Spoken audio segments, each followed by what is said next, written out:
मैं गीता तिवारी हमारे और आपके चैनल गीता भक्ति सीरीज में सभी मेरी माताएं और बहनें सभी को मेरा नमस्कार है। तो देखिए, आप सभी की कृपा से मैं यहाँ तक पहुँची हूँ और आगे भी चलती रहूंगी। तो जो भी छोटी बड़ी जानकारी मेरे पास है वो आप लोगों तक अवश्य ही मैं पहुंचाती हूं।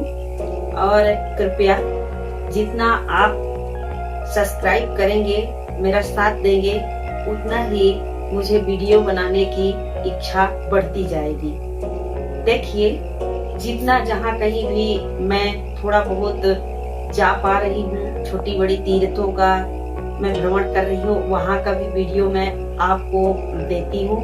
और जो भी छोटी बड़ी जानकारी है वो भी आप तक मैं अवश्य ही पहुँचाती हूँ। तो आइए, जैसा कि 2025 में महाकुंभ लग रहा है और आप लोगों को पता ही है कि इस बार 45 दिन का है। और इस माघ में आपको क्या करना है, क्या नहीं करना है, कैसे करना है, कौन कौन सी तिथियों में आपको स्नान करना है, कैसे जाना है, क्या करना है, वो सारी जानकारी मैं आपको आगे वीडियो में देती हूँ। कृपया आप पूरा वीडियो मेरा देखिएगा।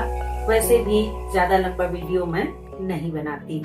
तो जैसा कि मैं आपको बताई हूँ कि माघ महत्व कब से चालू होगा और कब तक है, माघ में आपको कौन सी चीज़ें दान करनी हैं, माघ में क्या क्या सावधानियां रखनी हैं। यदि आप गंगा स्नान के लिए नहीं जा पाते हैं तो आप घर में ही उसका फल कैसे प्राप्त करें और कौन कौन से विशेष तिथियां हैं जिनको आपको महाकुंभ में अवश्य ही गंगा स्नान करना चाहिए। प्राण छूटे नर्मदा माई, पर तेरा किनारा न छूटे। देखिए, हर इंसान की मुक्ति गंगा मैया करती हैं, हर पाप को धुलती हैं। अवश्य ही हमको ये जीवन मिला है तो एक बार जा कर के और गंगा स्नान करना चाहिए। 144 साल बाद ये पर्व आया है, 12 साल वाला, तो इसमें अवश्य ही स्नान करना चाहिए। 23 नवंबर को वहाँ पे भूमि पूजन हुआ है। और अब आपको हम बता दें कि स्नान के कौन कौन से तिथियां हैं। 13 जनवरी से स्नान प्रारंभ हो जाएगा, जो कि 45 दिन का इस बार हो रहा है। तो पहला स्नान है 13 तारीख से चालू होगा। तो पहला स्नान 14 जनवरी मकर संक्रांति को ये स्नान पहला स्नान होगा। नंबर 2, 29 जनवरी को मौनी अमावस्या है। मौनी अमावस्या में अवश्य ही आपको गंगा स्नान करना चाहिए। नंबर 3, 2 फरवरी बसंत पंचमी को भी आपको स्नान करने जाना चाहिए। लास्ट में 26 फरवरी को भी आपको गंगा स्नान करने जाना चाहिए। बाकी जब भी आपको टाइम लगे इस 45 दिन के अंदर, तो आप गंगा मैया का स्नान अवश्य ही करिए। देखिए, ऐसा कहा जाता है कि इस समय माघ के महीने में सभी देवी देवताओं का स्थान गंगा में ही होता है। सभी देवी देवता गंगा में ही निवास करते हैं। समुद्र मंथन जब हुआ था तो समुद्र मंथन में 4 बूंदें गिरी थी। 4 बूंदों में से मैं आपको बहुत डिटेल में नहीं बता पाऊंगी, वीडियो बहुत बड़ा हो जाएगा।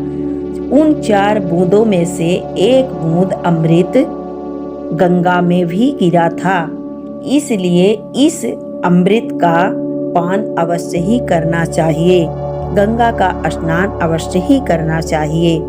देखिए, अगर किसी कारणवश आप गंगा स्नान करने नहीं पहुंच पाते हैं, तो मैं आपको दूसरी उपाय भी बता रही हूँ, जिसका फल आपको अवश्य ही पूरा तो नहीं मिलेगा, लेकिन 1 रुपए में 25% अवश्य ही आपको उसका फल प्राप्त होगा। आप घर में ही स्नान करते समय थोड़ा सा गंगा जल लीजिए, काली तिली लीजिए, अपने शरीर में काली तिल को मल दीजिए या तो उस पानी में डाल दीजिए, और गंगा जल चाहे एक ढक्कन ही हो उसको अपने सर से डाल लीजिए और उस शरीर में अपने लगा लीजिए। इसके बाद आप शुद्ध जल से भी स्नान कर सकते हैं। आपको उतना ही फल प्राप्त होगा जितना कि गंगा मैया के स्नान से होगा, लेकिन परिश्रम का फल मीठा होता है। वहां जाने वाला जो आपको फल प्राप्त होगा उतना नहीं मिल पाएगा। अब मैं और भी आपको जरूरी चीज बता देती हूँ। माघ में आप गंगा मैया की पूजा घर बैठे कैसे कर सकते हैं। देखिए, मानो तो देवता न मानो तो पत्थर, आप घर बैठे भी गंगा जी की पूजा कैसे कर सकते हैं। आप गंगा जी से ही जल लाए हैं, वो तो गंगा जल है, कहीं भी आप रखोगे गंगा जल ही कहाएगा। आप किसी भी थाली में 2 ढक्कन गंगा जल डाल दीजिए, उसमें कुछ पानी डाल दीजिए और पूर्व की ओर मुख करके या तो उत्तर की ओर मुख करके आप गंगा मैया का स्मरण करिए, ध्यान करिए, और फिर ये मान के कि मैं गंगा मैया की ही पूजा कर रही हूँ, तो आप एक घी का दीपक प्रज्वलित करिए उस थाल में जल में, और कुछ फूल पत्ती भी अवश्य ही उस जल में आप छोड़िए। और पूरे महीने यदि आप नहीं कर सकते हैं तो ये विधि कम से कम 1 दिन अवश्य ही गंगा मैया के नाम से आप अपने अपने घर में अवश्य ही करिए। और अगर कर पाते हैं तो पूरे महीने आप ये उपाय करिए।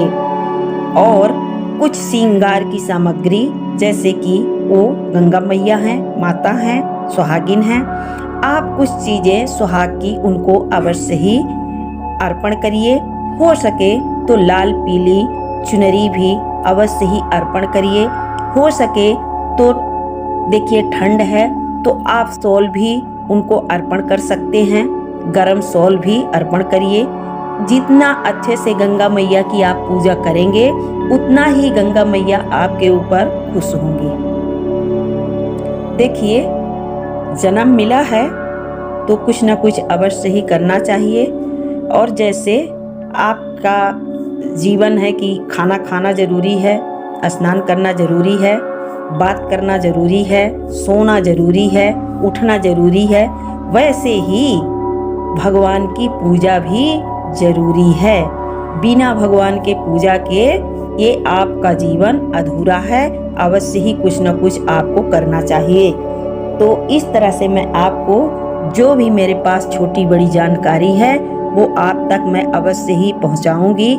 और मैं आपको माघ महत्व का कथा भी दूंगी अपने चैनल पे। डे बाई डे की हर अध्याय की जो भी जानकारी है अवश्य ही दूंगी। तो देखिए, ये मैं आपको प्रयागराज और गंगा जी की छोटी सी जानकारी बता दी हूँ। तो इस तरह से आप पूजा करिए। हो सके तो 1 मुट्ठी 2 मुट्ठी अन्य भी आप डे बाई डे निकाल के रखते जाइए। कोई भी प्रयागराज जाने वाला हो, यदि आप नहीं जा सकते हो तो आप अपना हिस्से का दान प्रयागराज तक अवश्य ही पहुंचवाने की कोशिश करना। प्रयागराज में बराबर भंडारे चलते रहते हैं। आपको अकेले भंडारे करने की सामर्थ्य नहीं है, उस भंडारे में आपका अंश भी पहुंच जाएगा।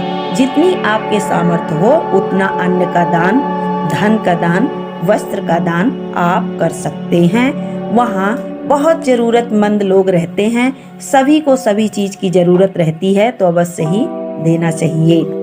और हाँ, गंगा मैया आप जाते हैं, कोशिश करिए कि मठ का और भंडारे का यदि आपके पास सामर्थ्य है तो उन लोगों को कुछ दे करके ही आप प्रसाद ग्रहण करिए। कृपया जो मीठे मीठे खाते हैं ना, तो उसके बदले में आपको कुछ देना भी अवश्य ही चाहिए, अन्यथा वहाँ का प्रसाद आप मत ग्रहण करिएगा। तो ये मैं आपको छोटी सी जानकारी अभी दे दी हूँ। जो कुछ भी इसमें संशय होगा आप कमेंट कर सकते हैं, उसकी जानकारी मैं अवश्य ही आपको दूंगी। इतना बड़ा फल प्राप्ति का अवसर आया है, अपने हाथ से जाने मत दीजिएगा, अवश्य ही इस मौके का फायदा उठाइएगा। नमस्कार, फिर मिलती हूँ अगले वीडियो में। ये महाकुंभ की छोटी सी जानकारी जो मैं आपको दी हूँ, यदि पसंद आए तो लाइक करिएगा, शेयर करिएगा, और भी हमको आगे बढ़ने के लिए आप लोग लाइक करिएगा। इसके आगे मैं मार्ग महत्व की कथा भी आपको अपने चैनल पर दूंगी। कृपया आप गीता भक्ति सीरीज चैनल को सर्च करके और अवश्य ही मेरी कथा देखिएगा और सुनिएगा।